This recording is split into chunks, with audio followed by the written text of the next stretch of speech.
Hey, it's another beautiful day, and we've been talking about the prodigal son the last 2 days. The first day we talked about the prodigal himself and how he wanted his share of the estate and wished his father was dead and said, "Give me my stuff, I'm out of here, I've had enough," and he rebelled against his father.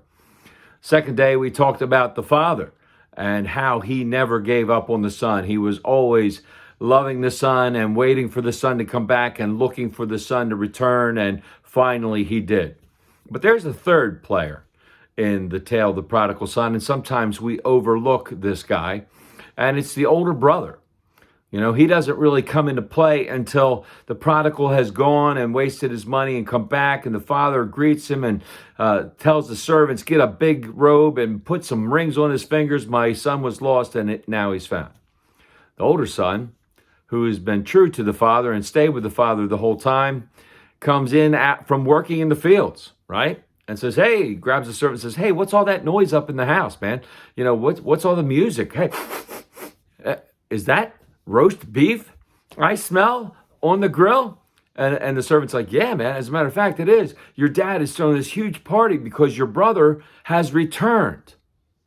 Well, man, let me tell you what, that older brother who has felt like he's done everything he needed to do. He's served his father. He's been true to his father. He's been loyal. And now the father is throwing a party for this rebel who's returned and spent all the money and ruined our family's name. And I'm not going in there, right?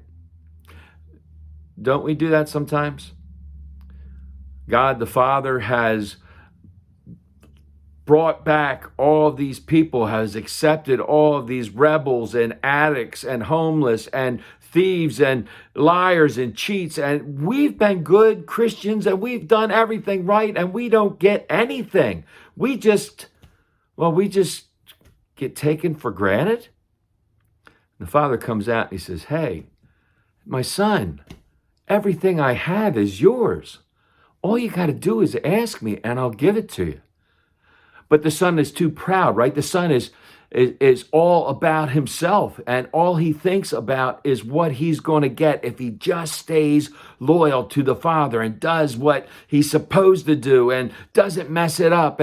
But see, he's doing the right things for all the wrong reasons. His heart is hard. His heart doesn't love. His heart is me. It's all about me. And so the father extends that invitation to him. All you have to do is ask me. And you see, as followers of Christ and believers in God, we want to do the right thing, don't we? But sometimes our hearts get hard and we get selfish and we only care about what we want. And who are all these other people who are getting blessings and getting forgiven? And I haven't gotten anything. You see, it all comes down to our heart. Why are we doing what we're doing? Are we doing it because we love God and we want to serve God and we want to be a part of his kingdom and love others into the kingdom? Or are we just doing it to get what we deserve? May God continue to pour out his grace, mercy, and blessings on each and every one of us until we get to meet again. Amen. Amen.